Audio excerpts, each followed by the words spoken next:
आइए देखते हैं क्लास 10 का इतिहास का चैप्टर 3 का क्वेश्चन आंसर। तो इसमें हम देखेंगे अति लघु उत्तरीय प्रश्न, लघु उत्तरीय प्रश्न, दीर्घ उत्तरीय प्रश्न। तो आइए देखते हैं अति लघु उत्तरीय प्रश्न का उत्तर। तो इसमें 1 नंबर क्वेश्चन में कह रहा कि एक तरफा अनुबंध व्यवस्था क्या थी। तो उत्तर में देखेंगे एक तरह की बंधुआ मजदूर है, इसमें सारा अधिकार मिल मालिकों को प्राप्त होता था। इसमें मजदूरों को कोई अधिकार नहीं था और उन्हें काम नहीं करने पर दंड दिया जाता था तथा जेल भेज दिया जाता था। अब देखेंगे क्वेश्चन नंबर 2। इसमें कह रहा कि बाओदाई कौन था। तो उत्तर में देखेंगे बाओदाई हिंद चीन के अनाम में एक शासन था जो समाजवादी राष्ट्रवादियों के समक्ष टिकना नहीं चाहते थे। इन्होंने 25 अगस्त 1945 को अपना पद छोड़ दिया तथा बाद में वियतनाम एक गणराज्य बन गया। अगला क्वेश्चन देखेंगे क्वेश्चन नंबर 3। तो इसमें कह रहा है हिंद चीन का अर्थ क्या है। तो उत्तर में देखेंगे हिंद चीन का अर्थ वियतनाम, लाओस और कंबोडिया के संयुक्त क्षेत्र से लगाया जाता है जो दक्षिणी पूर्वी एशिया में लगभग 3 लाख वर्ग किलोमीटर क्षेत्र फैला है। अब है क्वेश्चन नंबर 4। जेनेवा समझौता कब और किनके बीच हुआ। उत्तर में देखेंगे जेनेवा समझौता मई 1954 में अमेरिका और वियतनामी समाजवादियों के बीच हुआ। ठीक है। अब देखेंगे क्वेश्चन नंबर 5। तो इसमें कह रहा है हुआ आंदोलन की चर्चा करें। तो उत्तर में देखेंगे हुआ आंदोलन 1939 में रूस शुरू हुआ था। यह एक बौद्धिक धार्मिक क्रांतिकारी आंदोलन था। इसके नेता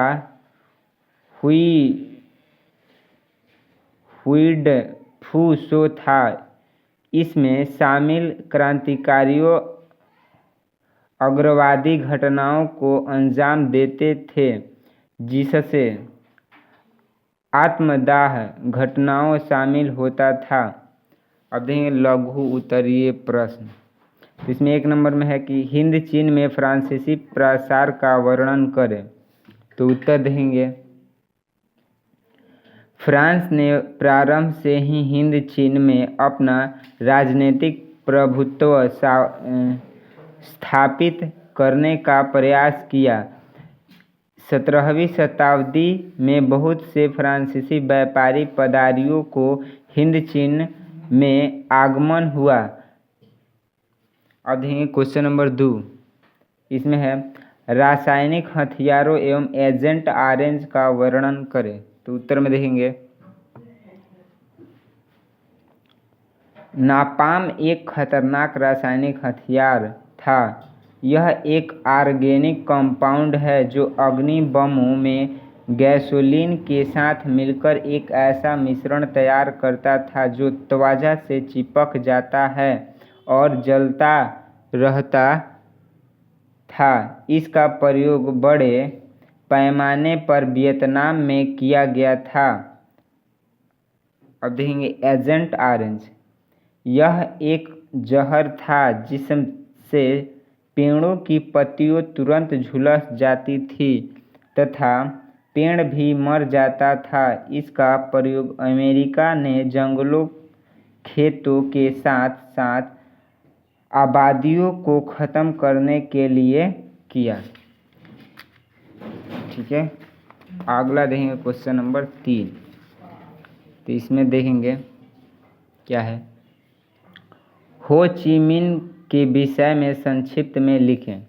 तो उत्तर देखेंगे हो ची मिन्ह वियतनाम का एक प्रमुख राष्ट्रवादी व्यवस्था था। इसका मूल नाम न्यूगो आई क्वोक था। इन्होंने 1917 में पेरिस में समाजवादियों का एक गुट बनाया। इन्होंने अपना शिक्षा प्राप्त करने के लिए मॉस्को चला गया। इन्होंने साम्यवाद से प्रेरित होकर 1925 में वियतनामी क्रांतिकारी दलों का गठन किया। अब देखेंगे अगला प्रश्न नंबर 4, हो ची मिन्ह मार्ग क्या है बतावें। तो उत्तर में देखेंगे हो ची मिन्ह मार्ग एक भूल भुलैया मार्ग है जो उत्तरी वियतनाम के हनोई से चलकर लाओस और कंबोडिया के सीमा क्षेत्र से होकर दक्षिणी वियतनाम तक जाता था, जिससे सैकड़ों कच्ची पक्की सड़कें निकलकर जुड़ी थी। अगला क्वेश्चन देखेंगे, क्वेश्चन नंबर 5, अमेरिका हिंद चीन में कैसे घुसा, चर्चा करें। उत्तर में देखें अमेरिका हिंद चीन में समाजवादियों के विरुद्ध करते हुए घुसा। अमेरिका एक पूंजीवादी देश था। वह हिंद चीन में समाजवादियों को रोकना चाहता था। वह नहीं चाहता था कि हिंद चीन में वियतनामी साम्यवादियों की सरकार बने। अमेरिका हिंद चीन में साम्यवादियों को प्रसार को देखकर उसे रोकने के लिए घुसा और मई 1954 ईस्वी में जेनेवा समझौता के द्वारा अमेरिका ने हिंद चीन पर पूरी तरह से हस्तक्षेप कर लिया। अब देखेंगे क्वेश्चन नंबर दीर्घोत्तरीय का क्वेश्चन नंबर 1 देखेंगे। तो इसमें है कि हिंद चीन उपनिवेश स्थापना का उद्देश्य क्या था।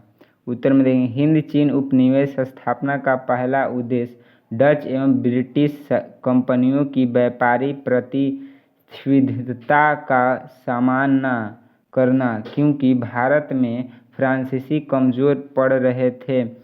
चीन में उनकी व्यापारिक प्रतिद्वंद्विता मुख्य रूप से इंग्लैंड से था। दूसरा उद्देश्य यह थी कि फ्रांसीसी उद्योगों के लिए उसे हिंद चीन से पर्याप्त मात्रा में कच्चा माल मिल सकता था और उत्पादित वस्तुओं के लिए वहां एक बड़ा बाजार भी उपलब्ध था। तीसरा उद्देश्य पिछड़े समाज का सभ्य बनाने के उद्देश्य से हिंद चीन में अपना उपनिवेश स्थापित किया और अन्य यूरोपीय देशों की तरह फ्रांस ने भी इस नीति का पालन किया। अगला क्वेश्चन देखेंगे, मैली गांव की घटना क्या थी, इसका क्या प्रभाव पड़ा। मैली गांव की घटना एक दर्दनाक घटना है। दक्षिणी वियतनाम में मैली नाम का एक गांव था जहां अमेरिका ने वियतकांग के समर्थक मानकर पूरे गांव को घेरे लिया और सभी पुरुषों को मार दिया तथा औरतें बच्चियों को बंधक बना लिया और उनके साथ कई दिनों तक सामूहिक बलात्कार किया। फिर उन्हें भी मार दिया और पूरे गांव में आग लगा दिया। अगला क्वेश्चन देखेंगे, क्वेश्चन नंबर 3। तो क्वेश्चन नंबर 3 में है, राष्ट्रपति निक्सन के हिंद चीन में शांति के संबंध में 5 सूत्रीय योजना क्या थी, इसका क्या प्रभाव पड़ा। तो पहला उत्तर में है, राष्ट्रपति निक्सन के हिंद चीन में शांति के संबंध में 5 सूत्रीय योजना इस प्रकार है। पहला, हिंद चीन की सभी सेनाएं युद्ध बंद कर अर्थशास्त्र पर रहे। अगला दूसरा नंबर, युद्ध विराम की देख रेख अंतर्राष्ट्रीय पर्यवेक्षक करेंगे। तीसरा देखेंगे, इस दौरान कोई देश अपनी शक्ति बढ़ाने का प्रयत्न नहीं करेगा। चौथा देखेंगे, युद्ध विराम के दौरान सभी तरह की लड़ाइयाँ बंद रहेगी। पांचवा देखेंगे प्रश्न, युद्ध विराम का अंतिम लक्ष्य समूचे हिंद चीन में संघर्ष का अंत होगा। अब देखेंगे क्वेश्चन नंबर 4 देखेंगे। तो इसमें है फ्रांसीसी शोषण के साथ साथ उनके द्वारा किए गए सकारात्मक कार्य की समीक्षा करें।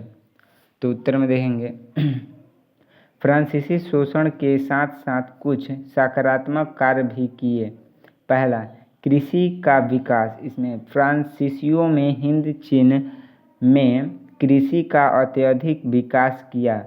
मेकांग नदी से नहरें निकालकर सिंचाई की व्यवस्था किया एवं जल निकासी का समुचित प्रबंधन किया। दलदली भूमि तथा जंगलों को काटकर कृषि क्षेत्र का विस्तार किया। इन प्रयासों से वियतनाम चावल निर्यात करने वाला तीसरा बड़ा देश बन गया। दूसरा नंबर देखें, संरचनात्मक विकास। तो फ्रांस के द्वारा हिंद चीन में संरचनात्मक विकास भी किया गया।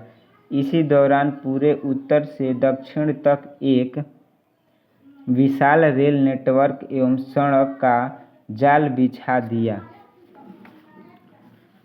अब देखेंगे तीसरा पॉइंट नंबर 3। तो इसमें है शिक्षा का विकास। फ्रांस के द्वारा हिंद चीन में शिक्षा का भी विकास किया गया। वहाँ स्थानीय भाषा के साथ साथ फ्रांसीसी भाषा भी शिक्षा दिया गया। अब देखें क्वेश्चन नंबर 5 और आखिरी, हिंद चीन में राष्ट्रवाद के विकास का वर्णन करें। उत्तर में देखें 20वीं शताब्दी के आरंभ से ही हिंद चीन के सेना यूरोपीय संपर्क में आने लगे थे। फान बाई चाओ ने the history of the loss of Vietnam लेखक सेनाओं में हलचल पैदा कर दिया। इसी फान बाई चाओ ने दुई तान हुई नामक एक क्रांतिकारी दल का गठन 1903 में किया। 1905 में जब जापान रूस को हरा दिया तो हिंद चीन के सेनाओं में उत्साह फैल गया। रूस एवं मांडवेस्टर जैसे फ्रांसीसी विचारकों के विचार भी इन्हें उद्वेलित कर रहे थे। इसी समय एक दूसरे राष्ट्रवादी आंदोलन के राजतंत्रीय स्वरूप को गणतंत्रवादी बनाने का प्रयास की। जापान में शिक्षा प्राप्त करने गए छात्र इसी तरह विचारों के समर्थक सन्यात सेन के नेतृत्व में चीन में सत्ता परिवर्तन ने इन्हें और भी दबाव दिया।